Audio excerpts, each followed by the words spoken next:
Welcome everyone to the February 12 monthly meeting of the Creation Care Networks of Province 4 and 5. Let us call us into this space, or invoke God to call us into this space. So we pray that you give yourself to it, and let's be present to each other in the next 45 minutes or so. Let us pray. Mysterious God, whose imagination and desire embrace all, we seek to discern you in the interplay of forces, in the order and chaos of the universe, and in the complexities of every living system. Give us grace in this hour to honor your goodness in what we know and in what we do not know, in the world's harmonies and its turbulence, and its promise and its change. For you're in, through, and beyond all that is, one God made known to us in Jesus Christ, through the Holy Spirit, our inspiration and guide. Amen. Amen. All right. So we have, I think, some thinking work to do together with Emily Hopkins, who has agreed to be with us and lead us in this time of conversation about upcoming General Convention. So, Emily is the network leader for Creation Care in Province 8. So we've got Province 4, 5, 3, and 8 with us today. Nice.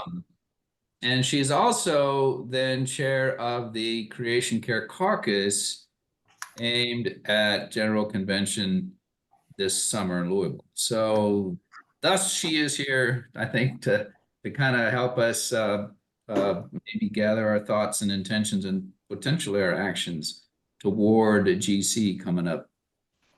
So with that, I guess I'll just turn that to Emily and let you take it. Thank you. Thanks, Jerry, for inviting me to be here today. Can everybody hear me okay? My volume is okay. So thank you, and it's great to hear all the wonderful things that you're doing there in your provinces. Oh, and I wanted to say congratulations to any Kansas City fans that are there. I'm near San Francisco, but I'm not really a football fan, but I know there was a game of some sort going on yesterday. So congratulations if you are a Chiefs fan. I started getting involved in General Convention after I retired, which is now 10 years ago. And I joined the Citizens Climate Lobby, which advocates for a carbon fee and dividend policy at the national level. And because I'm somewhat active in my diocese, I thought, well, that's something that we should take to General Convention. So I have a mentor, and he showed me how to do that, and I did that. So I was a guest as the author of what turned out to be Resolution C020. It was massaged and managed and came out as carbon tax, and it's on the books. So that's how I got started. Within my Diocese of California, I subsequently ran and became an alternate to General Convention. And then we had COVID, so I didn't go to Baltimore. And then I got elected as an alternate again. I'm L6 for the Diocese of California. So my experience has really been pretty much just within Diocese of California, and that's how I learned what I'm doing. I was asked to be the coordinator for the Province VIII Creation Care Network, which had gone very inactive during COVID. And so that was a great opportunity for me to reach out and speak to a number of people in our widespread Province VIII. And so I've been doing that for the past year and a half. And let's see. Oh, in 2022, I authored another resolution, which was not related to Creation Care. It was based on a position by the League of Women Voters to abolish or reform the Electoral Count Act. And that one also passed at convention, which I thought was very important to do before the next general election, which we're approaching now. How many folks have been to a general convention? How many of you have that experience? Just a few? Okay. Yes. Well, General Convention of the Episcopal Church supposed to happen every 3 years. COVID kind of threw a wrench into that. So instead of people who carry the work forward having a 3-year period to do their work, which we refer to as the triennium, people now had to do their work in a 2-year space of time. So it was the biennium. And so folks have been working very hard on task forces and commissions, and they publish a report back to General Convention, which is known as Blue Books. And there is a task force on creation care and the environment, which has been working for 2 years, and their Blue Book report is out. And I see that as kind of the founding document for what we're going to take forward to General Convention. They have a number of recommendations in there. And as an alternate, I am subscribed to the House of Deputies newsletter. So when that came out last December, asking folks if they would like to join a caucus, which is a self-organized, kind of unofficial, but self-organized body of lay and clergy people for such things as deputies of color. And I have friends who are in deputies of color caucus. And there's the LGBTQ plus caucus and a couple of others that have been around for quite some time. And I asked if there was a caucus for creation care. And I asked a number of people, and everybody said there wasn't, but there should be one. So I didn't really get an official answer from the House of Deputies, but the next newsletter came out asking if people wanted to join the caucus. So I am now the convener of the Creation Care Caucus, and that's how it happens. So we have deputies, alternates, and folks from, I think, all but 2 provinces. We're now up to about 30 folks who have signed on to participate in our caucus. And now I feel like we have critical mass, because we will be operating at General Convention under the prior and existing rules of order for bringing resolutions to the floor and for pulling things off of consent calendar. And so if we have a certain number of deputies together that feel that something is going on consent that should come to the floor for debate, we would have the ability to do that. They are discussing changing some of the rules of order, but those will not be going into effect until the House votes and approves that on the first day of convention. So we will be operating under the previous rules.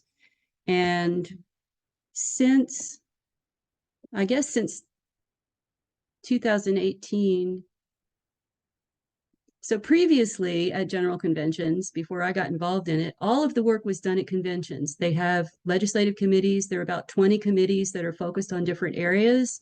And they did all of their work at convention, and convention was 8 or 10 days, and they were long, grueling days, and the committees did all their work at convention. But now that we have Zoom, the committees meet virtually in advance before convention, which on the one hand, I think it's a little bit hard for the committees to get, they're usually about 20 people organized to be able to meet and discuss and do their business. But on the other hand, it's a great opportunity for them to have open testimony, have people speak to the committees on issues and items of concern from everywhere. So we have an opportunity to speak to the legislative committees that are the ones that work on resolutions. Resolutions are submitted to General Convention either by interim bodies, by task forces.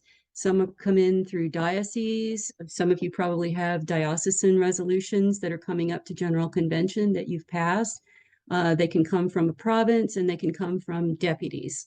So the committees are tasked with looking at all of that legislation, and sometimes there's some duplication and they do the work of combining those. And that's when they take input from people who are concerned, interested, or experts. And so that's one thing that I think our caucus will be able to do, is to track the legislation that's going to General Convention and support the ones that we feel are most important. And I'll just stop there and see if there are any questions for me. And Jerry, if there are questions in the chat, maybe you could read them for everybody, because I see there are people who are not on screen. Right, and I haven't seen any. There was a question about next convention, but we've already answered that. We've been throwing in some links to General Convention itself. I have a question right off. I'm on that caucus, but I'm not a delegate nor an alternate. I'm not elected at all this year. I'm in Louisville. That's the only reason that I feel like I might be able to do something. So I guess my question to you, Emily, are there roles for people who are maybe not, don't have those roles, but they still could help? Yes, thank you. Thank you for that question. Yes, what you can do. And so one thing that my mentor suggested is one value of a caucus is for folks who may not be already engaged in General Convention business, may not have thought about it, can join the caucus and learn how things work, and possibly in the future become deputies or alternates. So that's a way to grow some participation in the general body of the church. And as I mentioned, the committees will be taking testimony. So if someone is passionate about creation care and they want to have input, the committees, the legislative committee, and it's LC 15, and I think we have Legislative Committee 15 chair on the call. That's I see.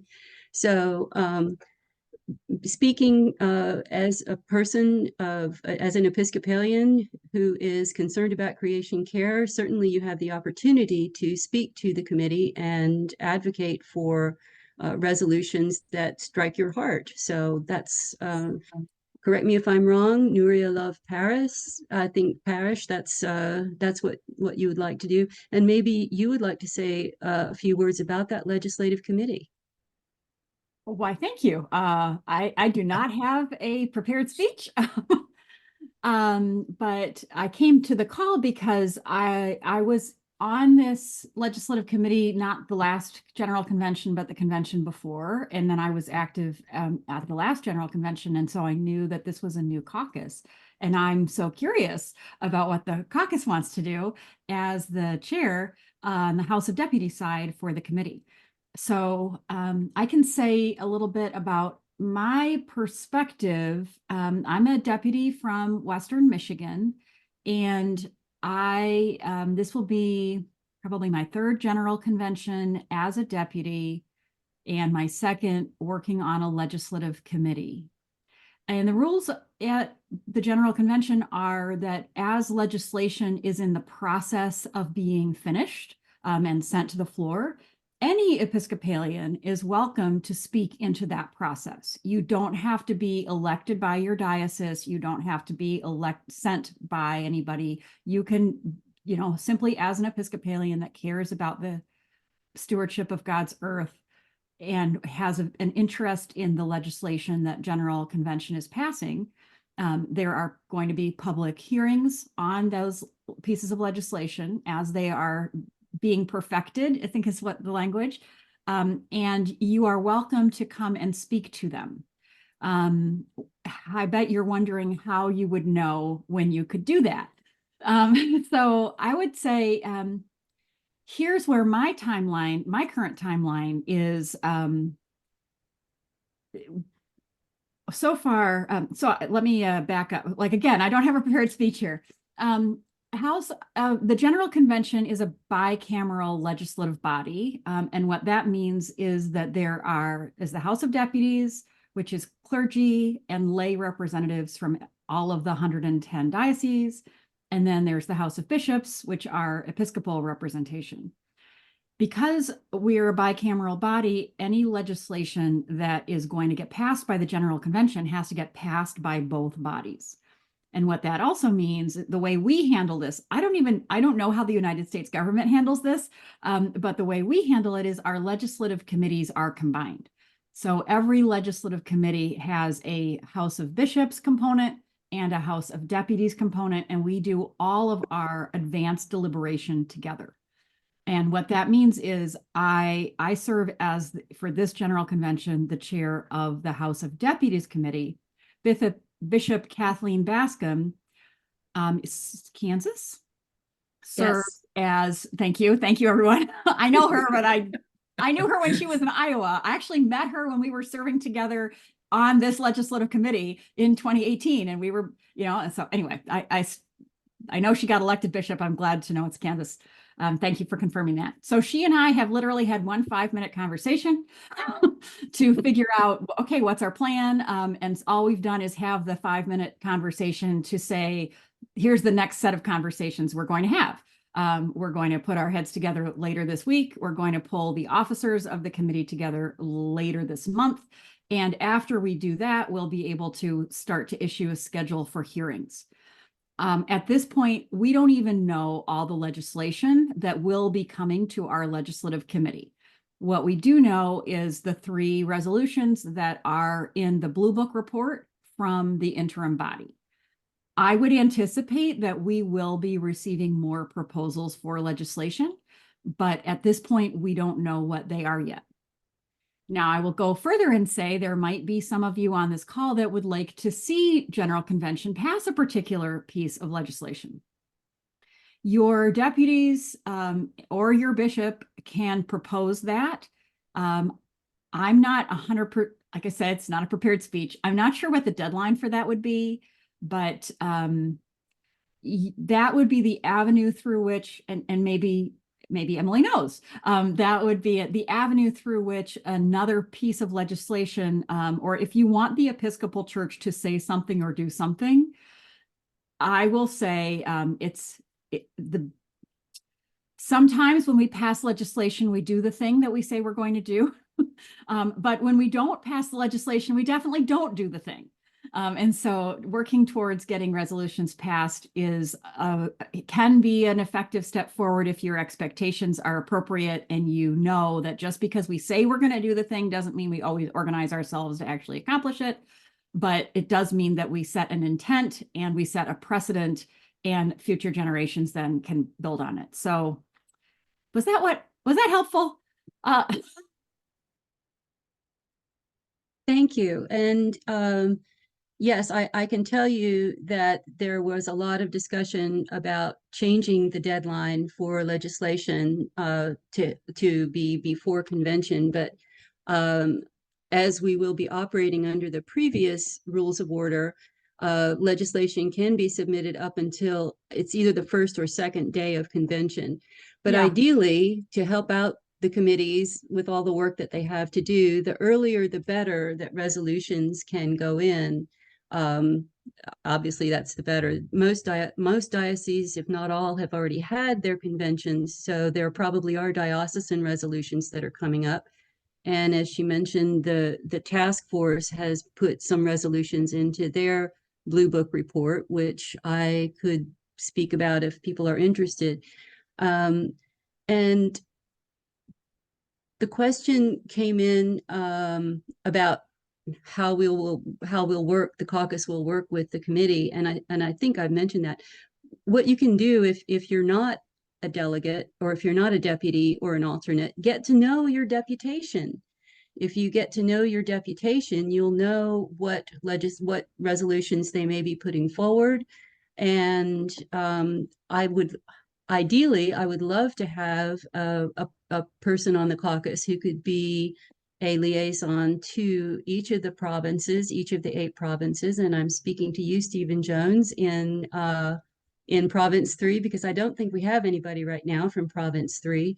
And maybe even from every diocese, because every diocese is different. Every diocese approaching creation care. And I heard just wonderful things that you all are doing in your different provinces to advance the work that you're doing.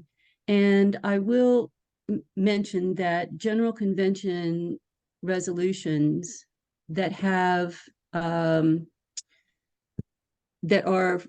that direct advocacy to the U.S. government go to the Office of Government Relations. Mhm. And the Office of Government Relations is our voice on Capitol Hill when the Episcopal Church takes a position on some issue, such thing, and they have a lot of issues that we are concerned with. They're the ones that advocate in Congress. So, for example, with my CO2O, carbon fee and dividend, carbon tax resolution. Now, when there is something in Congress, when there is a bill in Congress that advances towards putting a price on carbon, then our Office of Government Relations, the Episcopal Church, can weigh in on that particular piece of legislation. So that's just an example of how those are going forward. And Jerry, just interrupt me if there's a question that comes up in the chat, or if you have another one. So Blue Book Steve asked, I'm sorry. Oh, go ahead. Steve asked if you can say more about the Blue Book and how to access it. So it's in the chat, but if you could just tell us. Yes. The Blue Book came out, I don't know, a couple of weeks ago, and it's not a very long read. And what they're urging is they're urging the church to fully recognize creation care as an important pillar of the Episcopal Church. It used to be a commission, which was a standing body. It was changed to a task force, which is an interim body. But we feel that it's so important, it needs to return to the status of a commission with the funding attendant there too. And that's one of the things that they're requesting is specific funding to continue a standing commission on creation care and environmental racism. And that would also help to fund the Office of Creation Care Ministries of the Episcopal Church. So I think funding for those two work bodies to move forward is very important. They listed 4 priorities in the Blue Book to define and accelerate an eco-justice movement in the Episcopal Church through structures, processes, and institutional mechanisms, including the Eco-Justice and Care of Creation Grant Program and Eco-Justice Fellows, which you're probably familiar with some of those grants and fellows. Secondly, provide congregational and wider church liturgy, worship, and spiritual formation resources.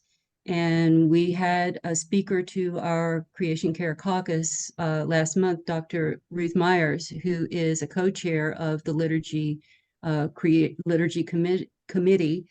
And so we're going to be pursuing additional resources through official liturgy, I guess you might call it. So that's another thing.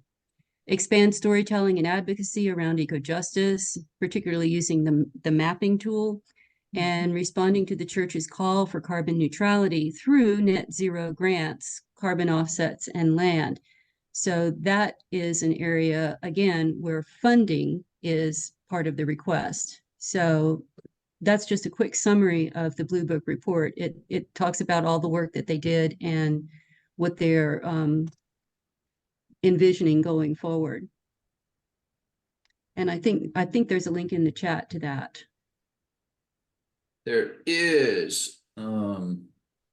So is everybody keeping up with those links? Because those links are really helpful. They are taking to these places where this is. We could share a screen about this, but I'm not sure that's where the conversation is. But if it needs to go there, we can actually show you those resolutions. So Steve, we do have another question. Now I just lost it. Oh, Steve Jones asked, what is needed to reinstate Creation Care to a standing committee at the provincial level? Well, that would be a provincial issue. Yeah. The General Convention recognizes the provinces as bodies that can lift up to the national level. Help me out if someone knows better than this, but I don't think it necessarily goes the other way. The provinces kind of run themselves. Is that right, Heather? Yes. Yeah, And I put in the thing, he just needs to reach out to Pam Cochran. That's up to Province 3 then. That's why Okay. Province 4 has the Environmental Justice Network. Province 5 has Creation Care. Province 8 has whatever y'all are working on. But yeah, so call Pam about that. But those And are networks and not standing committees. So an interesting question would be, at General Convention, a resolution that says we call upon all provinces to create a standing committee for creation care. That's the kind of thing. Now, whether that would go anywhere or whether that should be done, I'm not saying, but that's the kind of relationship that General Convention has with some of these questions, right? That would have to come from the top down rather than yes. some of the Oh, direction. and Nuria, you can comment on that. My comment on that is there is a reporting relationship from every diocese back to the General Convention. I am not sure that there is a reporting relationship from every province back to the General Convention. Heather, would you know the answer to that? What is the reporting relationship, if any, at the provincial level? Well, we are asked to file an annual report with Executive Council every year. And it goes to Executive Council. Okay. Huh. Yes. So that And is more of it's a holdover, I can say, even though we're recording this, it's a holdover from when General Convention / Executive Council used to give money to the provinces. So while they're not giving money anymore, they still ask for the report. okay. Huh. So that's an example of a more internal facing piece of legislation that would go in, and I'm not sure where that would go in, but that might be a change to Constitution and canons, which is how you change things internally. People are mostly kind of focused on outward reaching resolutions like, net carbon neutrality and good news gardens and things like that. But internally, the relationships within the church are governed by our Constitution and canons, is my understanding. And there is a committee on Constitution and canons. And so I suppose if everybody said that every province should have a Creation Care Commission, that would happen, at least on paper. Well, and it would depend. There's a dispatch of business committee. This all feels very Byzantine, but when you have a system that's slightly Byzantine, it's good for there to be as much information about it available as possible. And so dispatch of business decides which committee is going to consider your resolution first. So if there was a resolution proposed that we're going to change the Constitution and canons of the Episcopal Church about care of creation, it probably would not come to the body that I am chairing. It would probably come to the body that is focused on the Constitution and canons. Yeah, that's 1 and 2. And I will also say that we have a member of our caucus that is on the just recently appointed Committee on Dispatch of Business. Nice. I'm getting an echo, sorry. That's me. So I'm going to break in just real quickly to say, I see my role in this as managing the process. It needs a process manager, because there are people who want things to get done. And there are a lot of them, and they have different perspectives, and some of them have formal authority, like the deputies and the bishops who are on the committee. And some of them have informal influence, like people who might go to your deputies and say, hey, would you submit this resolution? Because so far, just to set an example, so far, I don't see anything that directs the Office of Government Relations to prioritize climate change in their lobbying work. And I think that we should renew that. And, you know, if your deputation were to take that on and a deputy were to submit that, then I would manage the process whereby hearings would be held. And that's, there isn't, in my view, the role of the chair is very much a process manager to ensure smooth and productive dialogue and the outcome of getting every proposed resolution like through the process. That's my goal, is any resolution that comes to the committee for consideration, the committee considers it, makes a decision about it, holds hearings on it, enables anybody to speak to it that they want to, and makes a decision in a timely fashion prior to general convention so that it can be considered by the convention. That's my job. And so in that job, I don't have the responsibility to figure out what the Episcopal Church should do for care creation. My job is to manage the process whereby the Episcopal Church figures out what it wants to do for care creation through this general convention. Well, thank you. Any other questions on that particular aspect? I will say that funding for Creation Care is noticeably less than for some other activities of the Episcopal Church. And one of the proposed resolutions is a way to fund low interest or possibly no interest loans to dioceses for Creation Care work. And that is something that our caucus is going to support. That is going to be interesting, talking to the people who have the most money. And there's always debate between divest and investment in fossil fuel technology. So those are all resolutions that have backgrounds. And I will say that there is particularly helpful from the Office of Government Relations. They have formed an index of prior resolutions. So it's a good idea to look back and know the history of what it is that you're proposing. Ideally, you'll be carrying forward, building on some prior resolutions, which I think if it's interesting to look back on resolutions in past conventions, talking about the environment and how they grew into climate justice. Sort of, you can see how the language has changed over time, but the basic principles are kind of the same, and it's helpful to go back and know what you're building on. The Office of Government Relations has a wonderful webinar on resolution writing. If you think you're interested in writing a resolution, I would encourage you to have a look at that. They just offered that earlier this month for deputies and deputations.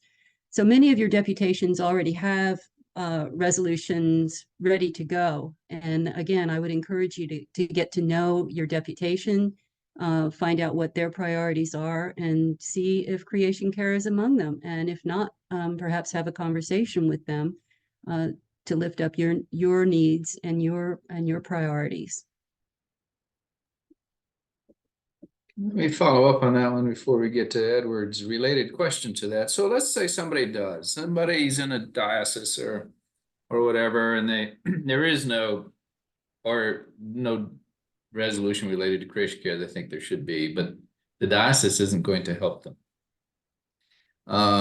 So where can they get help? So, is it the caucus's job to help them?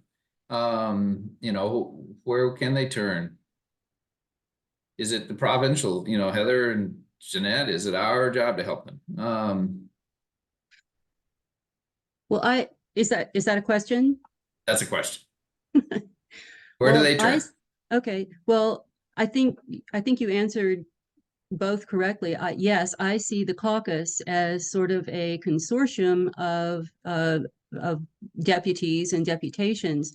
If you raise an issue to the caucus, they may say, well, I know that Illinois is raising that up, so that's one that we should support. Or Province VIII. And I will say Province VIII is, we do intend to write a memorial, which is not a resolution, but it's sort of like the platform for the things that we support going forward, that would cover resolutions from all sources that would say that we would support these, particularly these creation care and creation justice matters.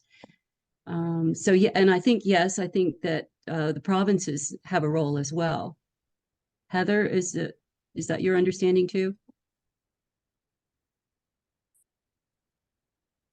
I see the caucus as a big network focused on General Convention. So we have folks from many different dioceses. Some of them have been much more active in creation care than others, and we can all learn from each other and support each other in having things go forward. So in your example, Jerry, if someone is in a diocese and doesn't feel that they're getting the support that they want, and they feel that a general convention action would help them, then turn to the caucus and turn to your province and see if you can get some help there. And turning to means emailing you, emailing me, emailing Jeanette, emailing Stephen. Is that what that means? Yeah. Or calling. Our Creation Care Green Deputies Caucus is meeting monthly. We're generally meeting on the second Wednesday of the month, but this month, because it's Ash Wednesday, we'll be meeting on February 21st. But otherwise, it's the second Wednesday of the month. We have a monthly meeting. And I just created a Facebook page for that, so I will put that into the chat as well. A quick clarification about provinces too, right? So we're sort of that weird in between thing, right? The church doesn't quite know what to do with a province. So we're there, we don't necessarily have any power, except if you want to put forward a resolution to General Convention, the chance to do that is through a provincial synod. I don't remember the deadline, but it's very soon if it has not yet passed, 90 days. If you were not a province or some other special exemption. And otherwise, I just spend lots of time connecting people to people and people to resources. So if somebody contacts me and says, hey, I want to write a resolution, right? We have a Province VIII. We have some people on the board who help people write resolutions. Edward is one of those people, right? Or if they want to get information, then I might pass them on. So just depending on what help people need, I can help them absolutely. Thank you. That deadline question is big, I think. So, and I'm That's not why, even clear. Jerry, if I can go ahead. break in Yep. and just say, I think that's why I would encourage you, if you are not a deputy and you have an idea for a resolution or you want to be active in the process, to go through the caucus, because my expectation would be that the caucus will be full of deputies, you know, some of whom want to get things done, but not necessarily haven't figured out exactly what they want to get done. And it would be my expectation that the caucus meeting together will be a place to surface. Oh, here's the legislation that's already in process. Here's what we feel is missing. Okay, how can we work together to get that stuff that's missing to not be missing anymore? I think that would be the caucus. Am I right, Emily? That sounds great. Yes. Yeah. I'm new at running a caucus, but there is somebody in the caucus who is experienced at running caucuses, and she's on my planning team. So thank you for that. Yeah. And the purpose, I mean, I don't want to repeat, well said, Aria, that what we need is quality. We need quality resolutions. We don't need scattergun, you know, half thought out, unrelated competing attempts. I beg you. And and so, Emily, I mean, we've talked about this also at caucus. That's one of our jobs, I think, is to focus and do a little quality control and to coordinate and to, you know, target things. Edward has an excellent question on here, which is related to all of this. Is to you, Neria. Please give us some idea how the committee decides which resolutions it chooses to devote serious attention to, And does the committee receive far more resolutions than it can process in a meticulous way? I would say that the answer to the last question is probably up to you. But I'll start at the beginning. So one thing to remember is this committee, it doesn't, it has been appointed. Mhm. That means that there is a group of humans that know that they are on this committee. I know precisely one human on this committee. So I don't know how the committee will behave. It will decide, there will be people on the committee who will have ideas and decisions that they will share as part of the process. And I cannot predict that in any way, shape, or form. I will say that from my experience on the legislative committee 2 general conventions ago, what we spent a lot of time on was resolutions that needed to be combined, because you get 2 different resolutions from 2 different parts of the church that they didn't know that the other one was doing it. Then our job is to turn them into one coherent piece of legislation that can go forward into the floor for general convention to vote up or down. That's the kind of technical nerdy detail that the committee is for. And so if we don't do that, it doesn't get done, and then general convention doesn't pass quality legislation. We did not, the other thing that we spent quite a bit of time on was when something came before like a piece of legislation came to us, and then we learned through testimony from the church that it wasn't going to be effective in its current form. I'll speak from my own story. I proposed a piece of resolution DO53 in 2018, and it came before the legislative body that I turned out to be on. I did not know, maybe I did, I can't remember. Anyway, we heard testimony that one of the resolves was impossible. Well, you kind of don't want that in your legislation. So we had to figure out, okay, well, the goal of this resolved is around church-owned property, but the means to that end we thought would work through church insurance, but church insurance is telling us no. So what can we do? And so that kind of is more substantive conversation that the committee will have, where it's kind of like, we've got problems to solve. We believe that this is the right outcome, but the people that wrote the resolutions didn't understand enough about reality that we now know, because it's our job to hear from the church. So when we get our list, we don't even have our whole list of resolutions yet that we have to process. When we get that, and it will continue to be updated. I think Jerry or somebody said early is better.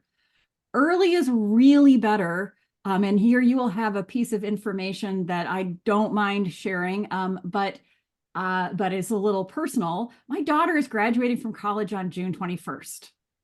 And so I asked the president of the House of Deputies, can I still be the chair? I don't think I can get there until June 22nd. And she said, yeah, please try to get your legislation done ahead of time.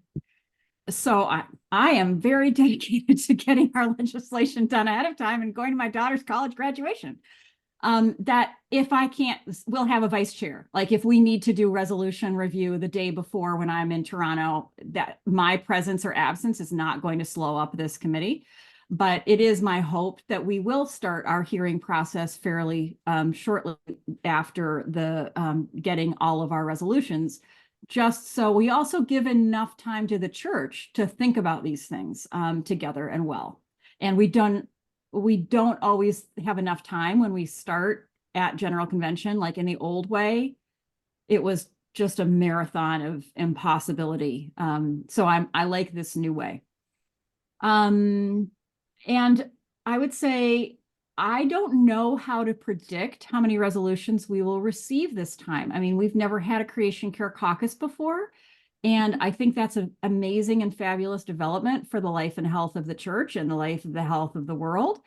And it may also be a development that generates 20 resolutions, and that would be new, So I think those are my answers to the questions.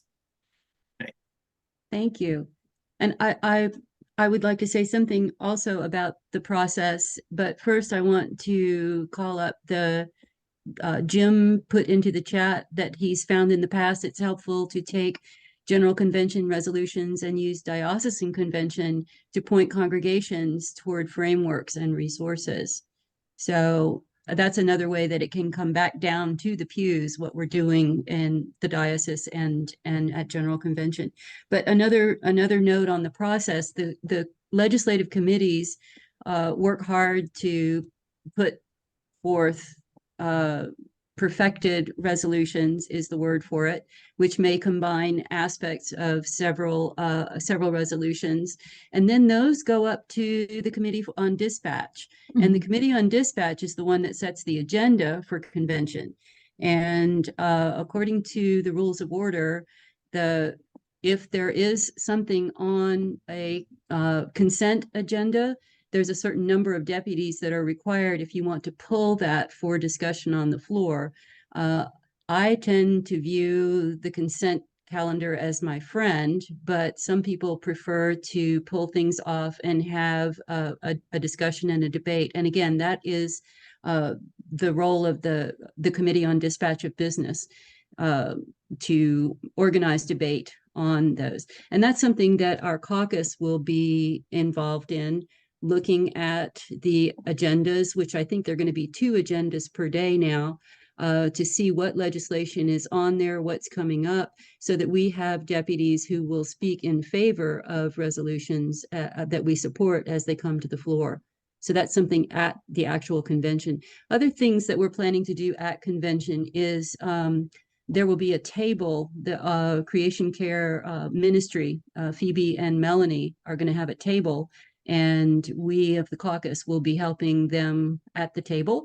And they're also going to have a space for, and I think there's going to be something like an eco-grief chapel, and that's something else that we can support. And we're planning, I think we've got a dedicated space so that we'll have Green Deputies lunch caucus meetings, so that we'll know what's coming up and what we'll be doing each day at convention and the next day. So that's what I envision for the caucus. Yeah, thank you. And And we're at the top of the hour. Go ahead. Yeah, my one add is once we have a hearing schedule, it would be available to the whole church. Here are the meetings of the legislative committee. Here are the resolutions that we're planning to consider at each of these meetings. And here's how you can give testimony related to those resolutions. So that should all be, I would say, within the next few weeks, 2-3 weeks, maybe, public to the church. Yep. Thanks very much. Very Thanks, good. I hope everybody. you have found this not overwhelming. But I can't help it if you did. I completely understand. The question I would ask, but we don't have time, is to say, and this has all been pretty much about resolutions. What's the other world beyond resolutions that convention can afford us opportunity to do? And can't do that now. We could have another meeting if we want. But what else beyond legislation? And that's just another, I can only throw that out there because we are at 2 o'clock and or whatever clock, top of the hour, for you all. Last necessary comments or anything, everyone, other than thanks, Emily, Neria, both, in particular, you two, and the rest of you for showing up and caring. And I see a couple things. Another monthly meeting on GC would be great. So we'll see how that goes. We may well do that. Well, is that a question? I see your hand up. You need to, are you just saying, hey? That was a clapping, yeah. Excellent, excellent, very good. All right, everyone. Then blessings on you all. Go in peace to love and serve the Lord and all creation. Thanks be to God. Yeah. Bye, everybody. Bye-bye. And by the way, who's left, you can save chat. You need to. There's a lot of good links in there. I should have said that. Okay, you need to end the recording. And end the recording. Where is that? That's right. I just did it right now.